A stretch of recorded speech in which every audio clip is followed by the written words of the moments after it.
Oke, kita lanjut ke komen selanjutnya teman-teman sekarang. Kemarin kita udah coba git add, git commit, git push, git clone juga ya.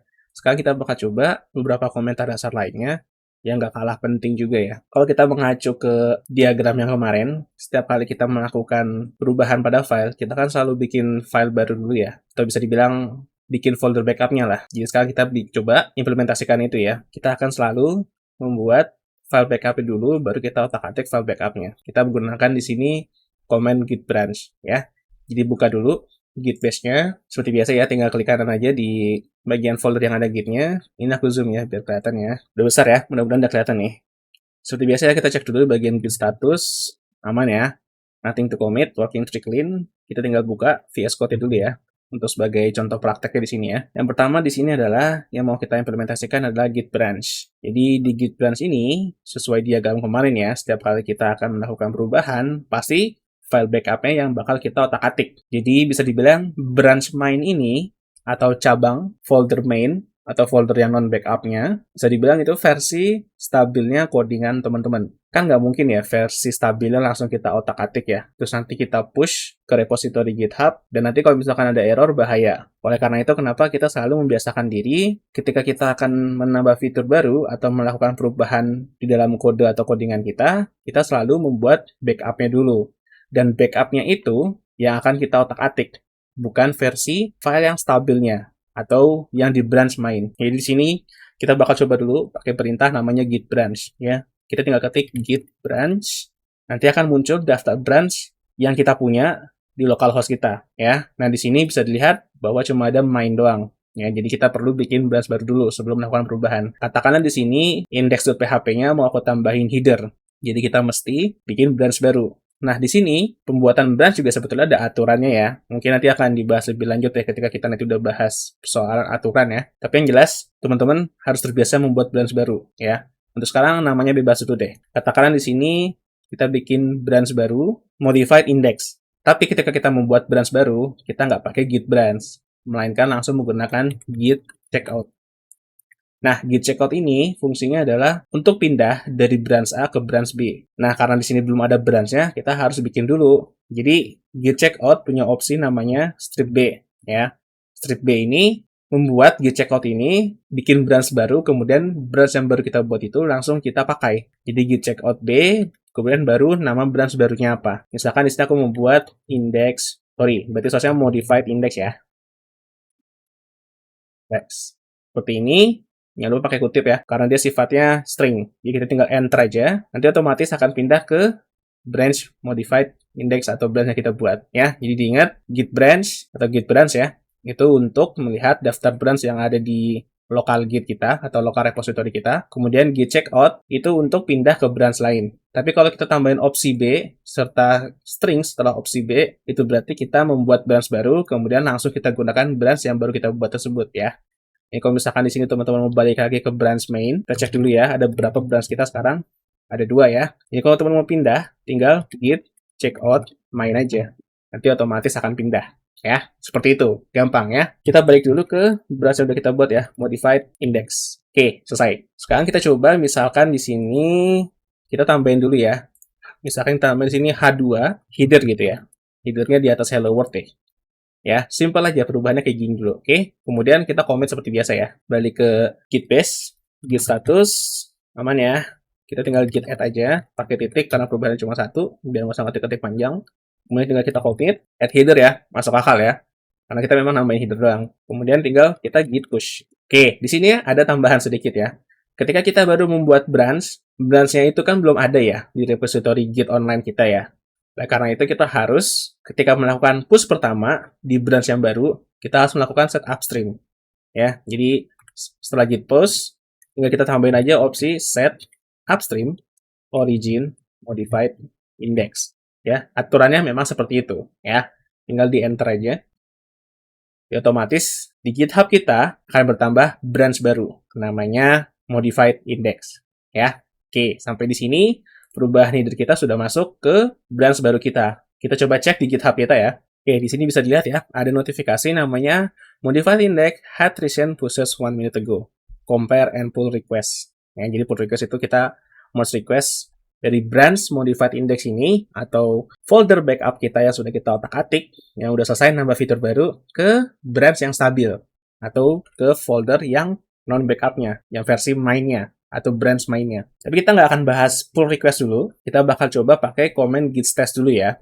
Kita balik ke codingan. Nah, sekarang statusnya di git branch sama di git main itu kan ada perbedaan ya. Kalau kita check out di sini, kita balik ke branch main ya, git checkout main, maka bisa lihat di codingannya dia akan balik ke bagian hello world. Tadi kan versi backup kan udah kita tambahin header ya, sementara versi stabilnya atau versi non backupnya di main branch itu belum kita otak-atik. Jadi dia kembali ke hello world yang sebelum kita otak-atik.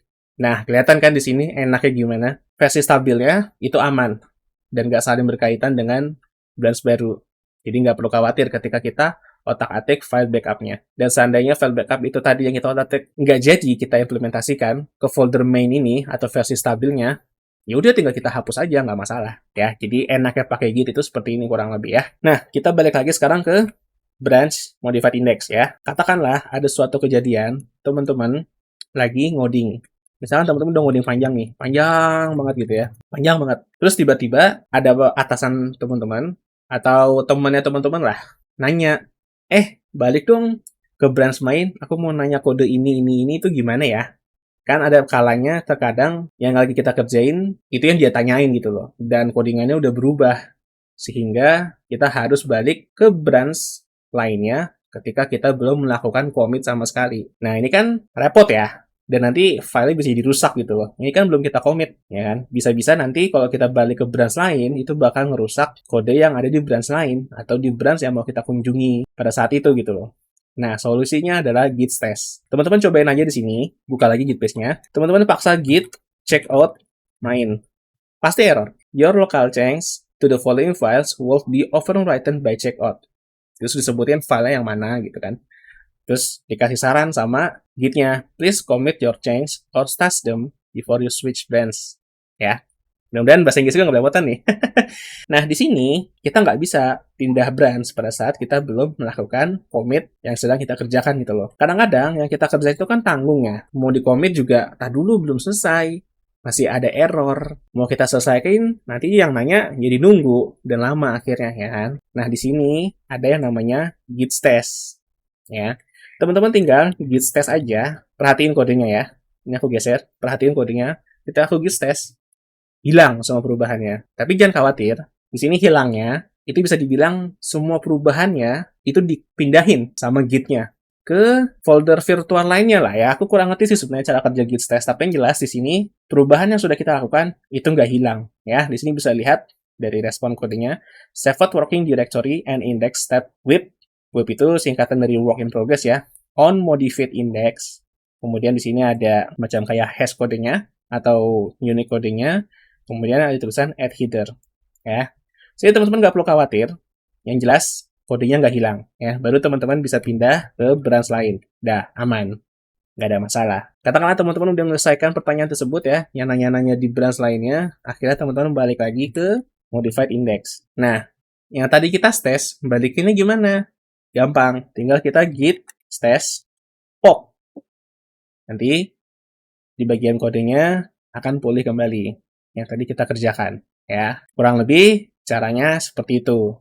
Ya, ini cara dasarnya aja ya. Dan ini baru contoh satu file aja. Mungkin saja nanti teman-teman bakal mengalami perubahannya lebih dari satu folder, kemudian teman-teman git stash, dan mungkin nanti teman-teman akan mengalami kendala ya. Jujur sebenarnya aku jarang banget pakai git stash ya. Memang misalkan kalau kita lagi kerja ya lebih baik kita kerjakan dulu sampai selesai baru kita commit dan push.